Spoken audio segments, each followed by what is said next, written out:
जीव लावला ना की रानचं पाखरू सुद्धा जवळ येतं, अशी एक म्हण आहे. आणि मी असं का म्हणते सांगते. पण त्याआधी घरातून कोणीही बाहेर जाणार हे न सांगता माझ्या देवर्षीला लगेच कळतं.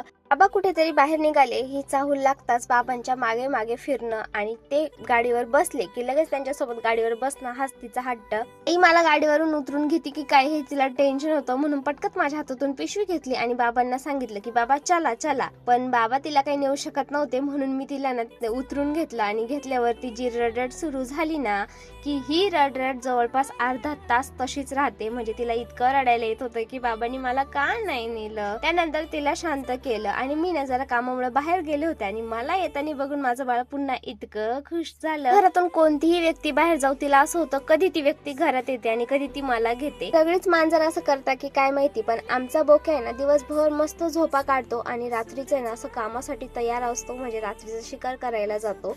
आता 10 वाजले होते आणि मी गोठ्यात जाऊन बघितलं तर देवर्षीचे बाबा नाही ते गायींसाठी धूर करत होते. पावसाळ्यामध्ये नाही ह्या टायमाला खूप मच्छर होता आणि त्यामुळे ना एक सुद्धा गाय बसलेली नव्हती, म्हणून हे धूर करत होते. आपण त्यांना पाळतोय म्हटल्यावरती नुसतं दुधापुरतच नाही तर आपण त्यांची काळजी सुद्धा घेतली पाहिजे. त्यामुळे हे धूर करत होते. तर तुम्ही सुद्धा तुमच्या पाळलेल्या प्राण्याची काळजी करता का आणि असा जीव लावता का हे मला खाली कमेंटमध्ये सांगा. आपण भेटूया छानशा ब्लॉगमध्ये. तोपर्यंत बाय.